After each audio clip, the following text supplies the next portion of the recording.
It's March 10th. Welcome to YesToHellWith.com.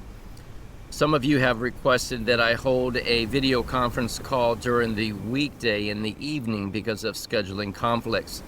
I am willing to do a call tomorrow night about the Liberty Dialogues and using it with ChatGPT at 7 p.m. Eastern Standard Time. If you're interested, send me an email to info@YesToHellWith.com. Now, this next series of videos will likely have a profound impact, especially for those who have been patient and supportive with my message. Why? You are not asking for immediate solutions that do not exist. Rather, you want to understand what we face daily. You want education. You want to prevail with wisdom, and I respect this. There is a reason I approach the content as I do. As a people, we do not understand the prevalence and power of presumption that is enforced today.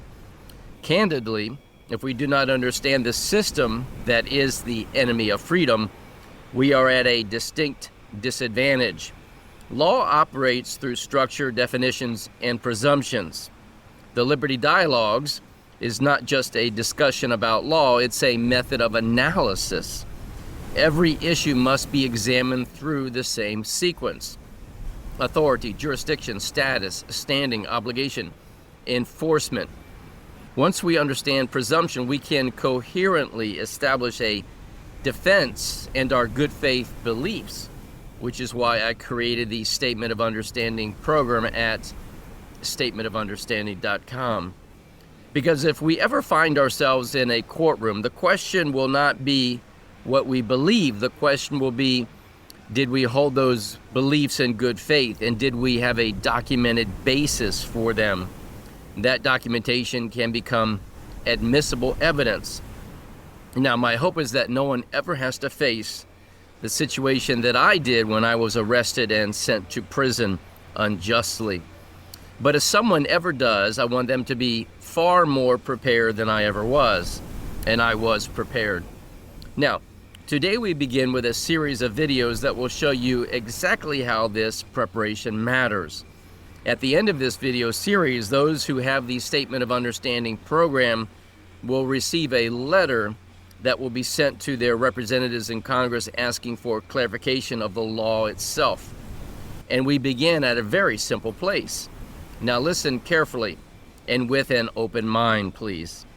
Under the definitions section of Internal Revenue Code, there are terms for United States and state. 26 U.S.C. 7701A9 says, quote, "The term United States, when used in a geographical sense, includes the states and the District of Columbia," end quote. Now, on its face, that sounds straightforward, but law is never understood at the surface level. We must go to the next definition, 26 U.S.C. 7701A10, and it says, quote, "The term state shall be construed to include the District of Columbia where such construction is necessary to carry out the provisions of this title," end quote. Now let's pause and evaluate these terms. The first provision told us that the United States includes the states and the District of Columbia. But the very next provision tells us that the term state shall be construed to include the District of Columbia, which immediately raises a critical question. What exactly does the term state mean inside this title of the code? Does it mean the 50 sovereign states of the Union? Or does it refer to a federal jurisdiction such as the District of Columbia that is the United States? Because the answer to that question determines something extremely important: jurisdiction. And jurisdiction determines to whom the law actually applies in order to exercise authority. This is where most people make a mistake. They assume the law applies to them simply because they were told that it does. But in law, nothing applies automatically. Every law requires jurisdiction, and jurisdiction depends on definitions. If the definitions are misunderstood, then the jurisdiction is misunderstood.